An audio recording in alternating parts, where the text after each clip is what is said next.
आदरणीय प्रधानमंत्री जी, 3 मूर्ति भवन को आप मेरे पिताजी पंडित जवाहरलाल नेहरू का स्मारक बनाना चाहते हैं या खुद वहां रहना चाहते हैं? इस बात का फैसला यदि आप जल्दी करते तो बेहतर होगा।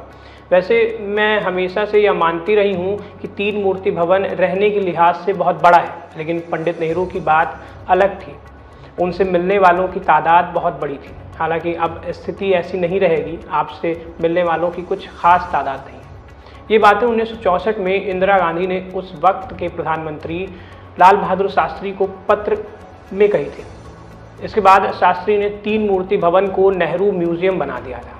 मोदी सरकार ने अब इसी नेहरू मेमोरियल का नाम बदलकर प्रधानमंत्री म्यूजियम एंड लाइब्रेरी कर दिया है। पहले की नेहरू मेमोरियल और अब के प्रधानमंत्री म्यूजियम का एक किस्सा है जो बड़ा दिलचस्प है, और वो किस्सा है गांधी परिवार की 2 बहुओं का। हम बात कर रहे हैं सोनिया गांधी और मेनका गांधी की, जिनके लिए म्यूजियम एक इज्जत का सवाल था। नमस्ते, मैं हूं आयुष्मान, आप देख रहे हैं द न्यूज़ प्लग। साल था 1999 और नेहरू म्यूजियम पर कब्जे की जंग में सोनिया गांधी के साथ उनकी देवरानी मेनका गांधी भी कूद पड़ी थी।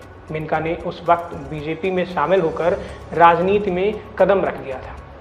मेनका का मानना था कि सोनिया से ज़्यादा 3 मूर्ति भवन पर उनका हक है, क्योंकि संजय गांधी को इंदिरा गांधी का असली राजनीतिक वारिस माना जाता था। 1999 में बीजेपी सरकार बनने के कुछ समय बाद NMML पर कब्जे की जंग तेज हो गई। इस बीच सितंबर 2001 में अटल सरकार ने मेनका गांधी को संस्कृति मंत्रालय का स्वतंत्र प्रभार दे दिया। दरअसल संस्कृति मंत्रालय पर NMML की देखभाल का जिम्मा था, और नवंबर में एक बड़ा बदलाव होता है।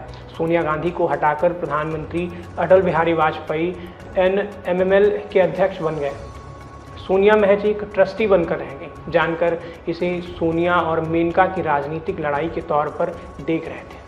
साथ ही मेनका अब तक सोनिया पर भारी पड़ती दिख रही थी, लेकिन 18 नवंबर को मेनका से संस्कृति मंत्रालय छोड़ने को कहा गया और उन्हें दूसरा मंत्रालय दे दिया गया। मेनका गांधी ने संस्कृति मंत्रालय छीन जाने पर नाराजगी जताई।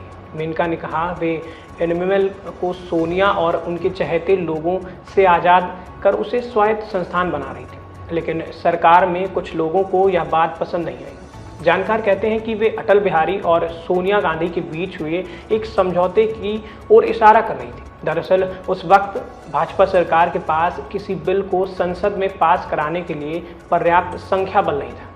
प्रधानमंत्री वाजपेयी संसद के दोनों सदनों में आतंकवाद से संबंधित पोटा बिल को कांग्रेस के समर्थन के बिना पारित नहीं करा सकते थे। इसी वजह से उन्होंने सोनिया गांधी के साथ समझौता किया। भले ही मेनका से संस्कृति मंत्रालय वापस ले लिया, लेकिन सोनिया गांधी दोबारा NMML की चेयरपर्सन नहीं बन पाई। हालांकि संस्कृति मंत्रालय से मेनका की छुट्टी होना एक तरह से सोनिया की जीत की तरह दिखाई पड़ रहा था। वाजपेयी ने NMML से कोई छेड़खानी नहीं की, क्योंकि नेहरू उनसे भी आदर्श थे। ये था वो छोटा सा किस्सा। इस किस्से पर आप क्या राय रखते हैं, हमें कमेंट कर बताएं और सब्सक्राइब करें हमारे चैनल द न्यूज़ प्लग को।